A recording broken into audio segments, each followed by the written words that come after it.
I am back from my summer holidays. I went to Italy and got to witness Ferrari take the win at the Monza Formula One. It was very exciting.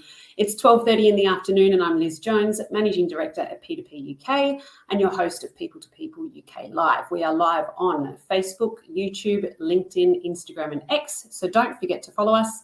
And on today's show, we're going to take a look at the stat of the week. We'll take a look at some hot jobs in the UK, New Zealand and Australia.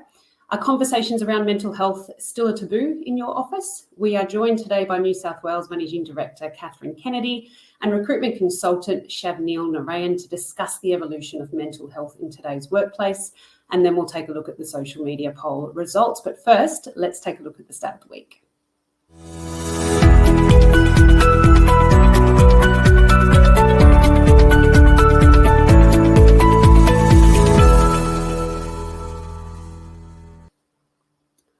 The Talent Cliff Edge. This week, we're taking a look at Talent Partners International, an article where they have said 49% of UK employees are motivated to leave once the economy improves. Almost half of UK employees are considering leaving their jobs when the economy recovers, while over half intend to job hunt within the next year regardless. Employers are facing a decline in engagement, with work-life balance and workplace satisfaction being top employee priorities. Key points of the article: 49% plan to leave post-economic recovery, 53% will job hunt in a year regardless, 60% of employers report lower engagement, employees are increasingly prioritising work-life balance and industry shifts, and a significant number of employees no longer see work as a priority, with many open to switching industries or careers for more fulfilment. And that is it for the stat of the week.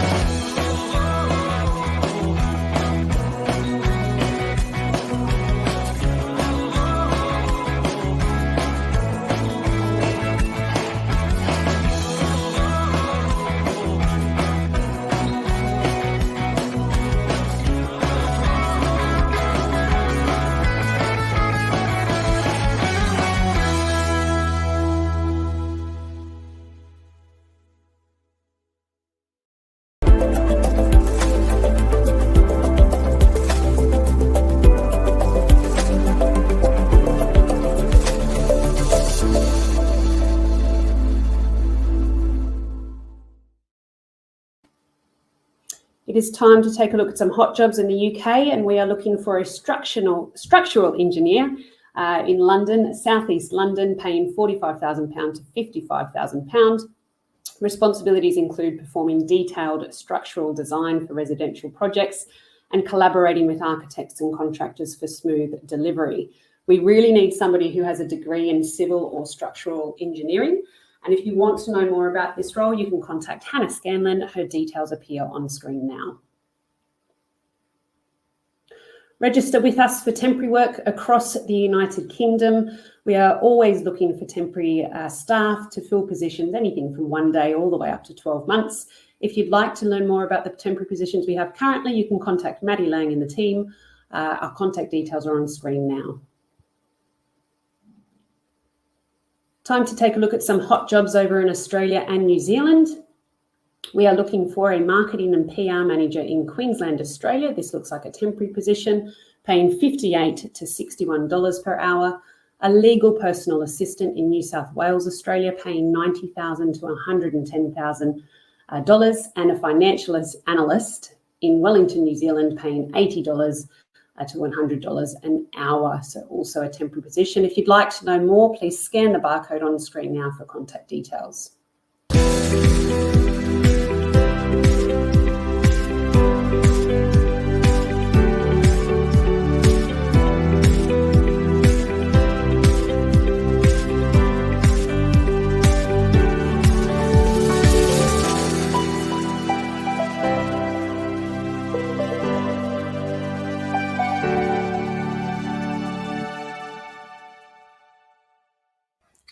So as I said, we're going to be joined by Shavneel, and there he is on the screen. Hello, Shav. Welcome to P2P Live again. Thank you. Great to be back again. Yeah, really good to have you back Yeah. in the team. It's a nice story at PDP. People leave and come back and go to different cities, which is good. So, but wanted to chat to you today about the really important subject, which I was obviously sharing some statistics about around mental health in the workplace. So yesterday was Are You OK Day, as I mentioned.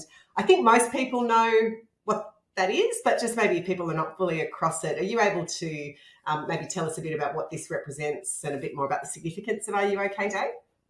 Yeah, I sure can. So Are You OK Day, which was yesterday, is all about checking in with people around you and making sure that they are doing okay. It's a reminder just to ask the simple question, are you okay? It is a great conversation starter, and it can really help someone that might be struggling in this space, in this tough time as well. It's about staying connected, offering support, and making sure no one feels alone in their tough times. A lot of our Yeah. people-to-people offices around Australia and New Zealand acknowledged this yesterday by having a small break and catching up over sweet cakes or sweets to ask that question. Yeah, we did. We had some very Yeah. nice, delicious treats in Sydney, which were welcomed and stopped pretty quickly. But yeah, it was definitely just nice to step away from the day-to-day and just have a chat and, as you say, ask people, are you okay? How are you going? So what do you think, or why do you think it's really important for workplaces to encourage these types of discussions around mental health? Do you think that's changed very much in recent years, or what's your view on how this sort of has evolved within the workplace? So I think it's quite prevalent to discuss this in the workplace nowadays, especially encourage these open discussions around mental health because it helps create a supportive environment and ensures employees can feel comfortable sharing their struggles. It helps with improved employee well-being and productivity, just because it opens discussions about mental health and can help identify and address issues early on, leading to a healthier workplace and more engaged workforce rather than absenteeism, which can be quite prevalent if it gets a bit worse and worse for people over time. Um, and it also creates a bit more of a stronger workplace culture, as encouraging mental health conversations fosters a culture of trust and support, which strengthens team relationships and promotes a positive work environment. Yeah, for sure. I think one of the key things that always just comes to my mind around these sorts of discussions is if you've got a team that's feeling supported, comfortable, unburdened. I mean, not that everybody is, completely unburdened every day, but you're much more likely to be productive, happy. You're going to enjoy coming to work. You're going to have good outcomes, produce good results. So, I definitely see the benefits there. Are there any particular strategies that you are aware of or that you can share that organisations can implement to foster, I guess, more open, supportive environment, make it a little bit more, open for discussion within the workplace? Yeah, definitely. So we could provide a little bit more of mental health resources and trainings, such as offering access to counseling services, workshops, and mental health training for both employees and managers to help them recognize and support mental health needs. I know we do it over here, people to people, with EAP services and stuff. It's such a great way to kind of help with that. Another thing is the approachability between your peers and team members and even managers, having that, encouraging that open communication where you creating culture where you talk about mental health and normalize it by encouraging leaders to openly share their own experience and promote regular check-ins with their team members. It really helps in that way. And the last thing is also promoting that work-life balance. Like we have been over the years due to COVID and everything, we've been able to implement flexible work hours and have mental health days and remote working options, which has led to help manage stress and maintain a healthy work-life balance as well.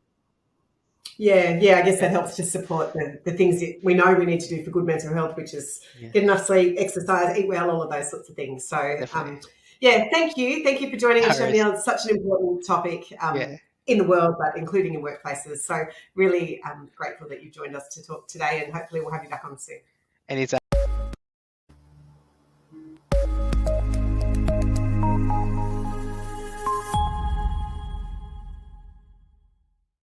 It is time to take a look at the social media poll results. So last week we had what has been the biggest challenge your team has faced throughout 2024. 56% of you said recruiting new staff, 20.4% said retaining staff, and the remainder in lack of training and development and adapting to remote or hybrid working. If you want to get involved in this week's poll, do you feel comfortable discussing mental health openly in your workplace? Yes, I feel supported. Sometimes, depends on the situation. No, I don't feel comfortable or not sure. And that is it for P2P Live this week. Thank you for joining. We'll see you next week, 12:30 Friday.